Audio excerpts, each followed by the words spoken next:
Well, I am coming to you today from beautiful Resurrection Bay. It is a rainy, foggy, dreary day today, but I really like these kind of days because you get some really dramatic photos. So we're going to run around here at Resurrection Bay, see what we can find. It's looking pretty good so far. I've seen some eagles, saw some buffleheads, saw some swans out in the lagoon and some other stuff. So it should be a good day. Let's see what we can find. So let's get after it.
About lost my tripod.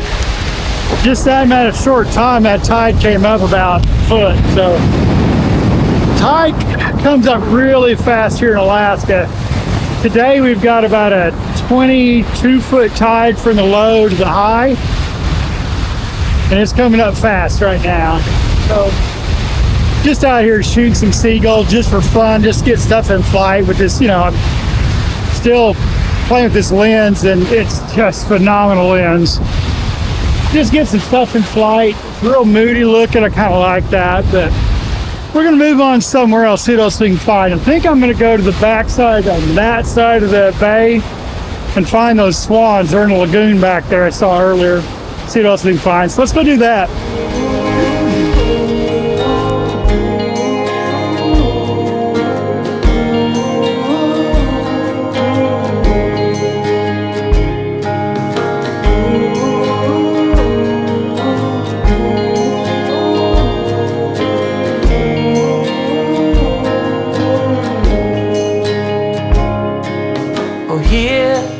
The ocean is near, where you dug a hole and buried my fear. And we scattered like trees, sometimes in line, but I'm down all the time.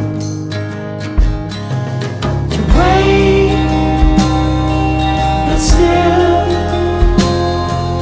it's trouble by trouble by trouble by trouble. Too late,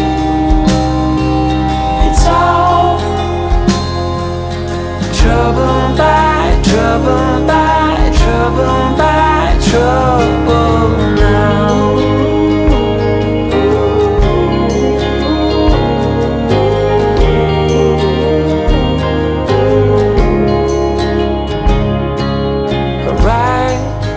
Laid at the sea, nothing makes sense, don't know what you mean.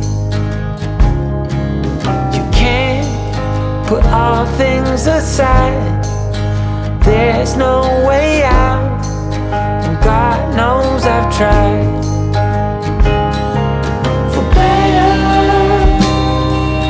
or worse, it's trouble by trouble by trouble by trouble. So say your tear, 'cause it's trouble by trouble by trouble by trouble now.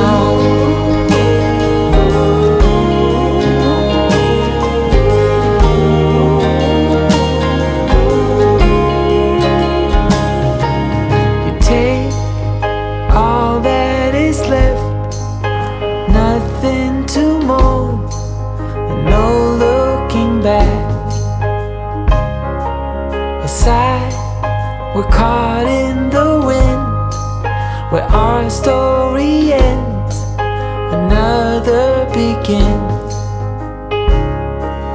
You wait, but still, it's trouble by trouble by trouble by trouble. Too late, it's all trouble by trouble by trouble by trouble now.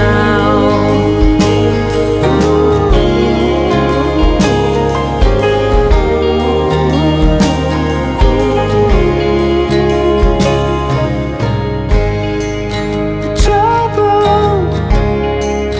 trouble,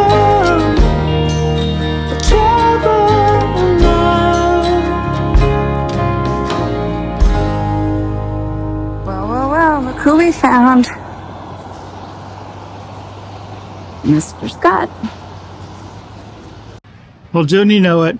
After I was down there shooting those swans, came to my truck, about to load up and head somewhere else, look who I bumped into. My two favorite people, Cassie and Heidi.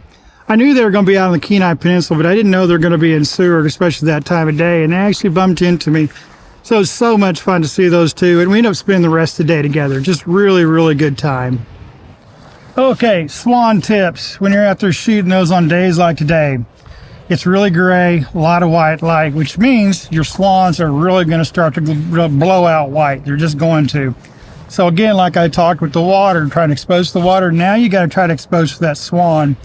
And you're going to have to go way down. And when you do that, going way down to make sure you're keeping those feather details and not blowing their sides out, the necks and the head will be okay, but those sides are going to start to blow out. You've really got to go lower, which means your backgrounds and stuff are going to get really dark, which is fine. I like it because the type of water we had was kind of dark anyway, so it really added to that mood with the picture, made them look really nice. I did shoot some a little softer, made it a little more lighter with the way I had it exposed, kind of getting the grass and everything, more of a softer pastel, not really a pastel, but a softer shade of colors in some of them. But really like the ones that I shot and one Heidi shot with the darker colors. I really like those a lot too. They just look really, really nice. And Heidi got real lucky with the wing spread.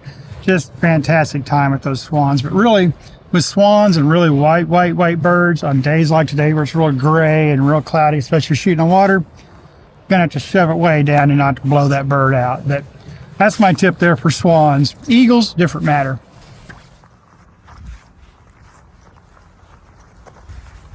Wouldn't mind going down. I just don't want to come back up. Yeah, exactly.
So after a bit, we grabbed some lunch and headed down to the edge of Resurrection Bay to kind of sit there and watch and see if we see some eagles or other stuff flying along the bay. Sure enough, we found a few eagles to entertain us while we had our lunch. And that's what makes wildlife photography, for me, just so much fun, is the people that you get to spend time with a lot of times that are really like-minded, that enjoy doing the same things you do just by being out in nature and just enjoying the animals and the scenery around you. Just so much fun.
So Cassie asked me a really good question while we're shooting these eagles in the rain. She asked me, how do I get those really long streaks of rain in my image and keep everything looking right? Well, it's an easy solution and also a kind of a complicated solution at the same time. So normally you shoot your shutter speed fast enough to make sure you get the stop on your animal, like you don't get any motion blur in your animal as the either you shake or the bird moves or the limbs move that the bird's sitting on, like the eagles are sitting in these cedar trees here. And what you do is you get that, and once you notice in these images, you'll see your rain streak is really small. It's not a dot, just a little small streak. But to get the longer streaks, what you can do, of course, is slow your shutter speed way down. Like in these images, I shoot 1/100th second, 1/100th. Now, the problem with that is, can you keep your camera steady, and does the bird stay steady, and the tree stay steady? And luckily, in the situation we had, I could get it down to 1/100th, and the bird didn't move, I didn't move enough, and you'll see the streaks are long in the picture. And that's how you get those long streaks in your picture with the rain. Now, sometimes you'll see the raindrop have a little bit of a curve. Hopefully that's just from wind. And how you can tell it's only from wind is you'll notice your eagle or your bird doesn't have any blur in it, and your limbs don't have any blur. If you have that and you see the streak in the rain kind of curving a little bit, that's because the wind, as it drops, it's actually changing trajectory. So that's how to do it. Pretty simple. So if you're out shooting, use that technique, drop your shutter speed slower, and get those streaks of the rain just to give you a little more motion in your image. Looks cool. Well, I'll tell you what, this has been a fantastic day. It was so fun bumping into Cassie and Heidi today. And all these nice eagle shots and just everything else, the swans, you name it. Just incredible. A moody day, a wet day, a very wet day, and kind of a miserable day, but a good photography day. And it's always even better when you've got some friends to spend it with like Cassie and Heidi. And always, guys, until next episode, get outside and go run that shutter.